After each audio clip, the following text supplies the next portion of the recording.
Hello friends, in this video we will look at the technique of exploratory data analysis, which is a very buzzword these days, and a lot of job opportunities are there for data analysts. So in this series of videos we will be discussing how to perform data analysis using various visualization tools. So let us begin with the series. So let us begin with the exploratory data analysis in Python. So let us see what exploratory data analysis is in this particular video, and in the next video we will look at the various tools that are provided in Python.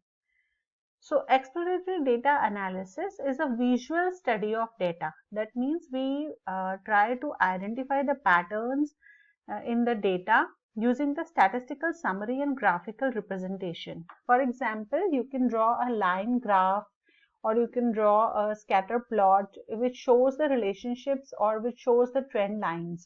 So it is generally using the visual data to identify the patterns and to identify as an input for data science that what kind of a model can be used for a particular data. So basically understanding your data is performed in the exploratory data analysis, and after you understand the features of the data, then you prove it using the various machine learning algorithms that whatever is being shown in the data that has been captured by your model in the machine learning. So consider an example in which we have the performance of cars and the number of years of usage. That means what is the age of the car, and you have the data that what is the speed of the car that the car is giving at a particular after certain years of usage.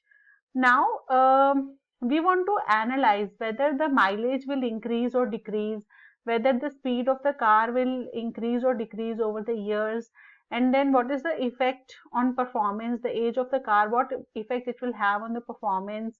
And then if you want to compare whether Maruti will perform better or Hyundai will perform better after a certain age of the car. So all these questions, they can be simply answered without performing any machine learning, and simply by looking at the graph of the various variables we can find out that what is the trend or how the various cars are performing. So let us look at a simple diagram or a graph in which some sample data is taken, and then how we can interpret using that particular graph.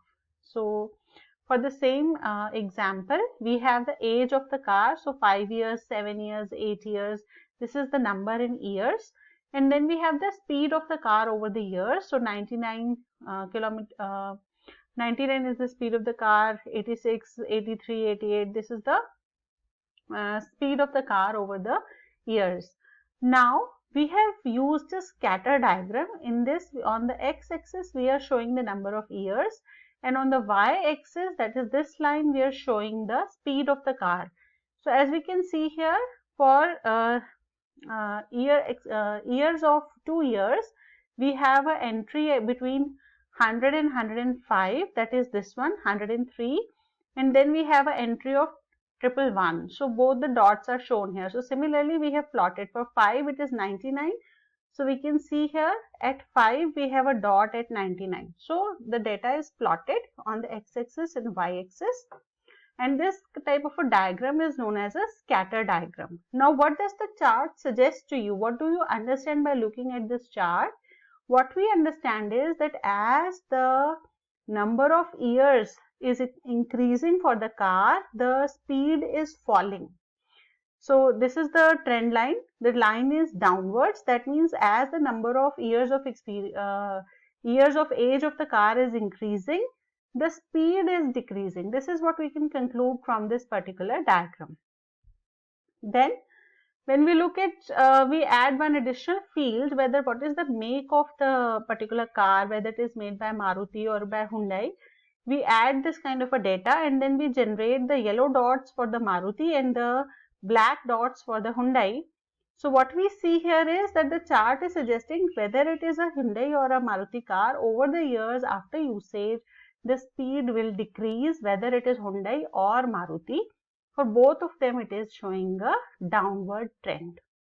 So this way we can use the exploratory data analysis for understanding our data.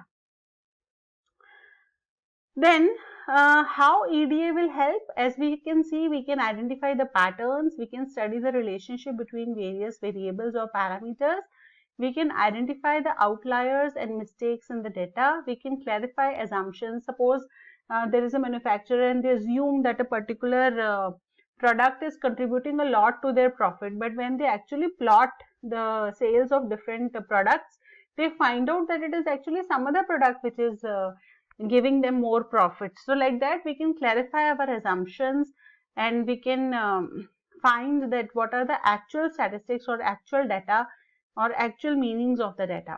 Then we can identify the appropriate models to use for the analysis. That is, in machine learning, which model we can apply on a particular data, that we can understand by looking at the diagram of a particular data, or by plotting the data into the form of a diagram.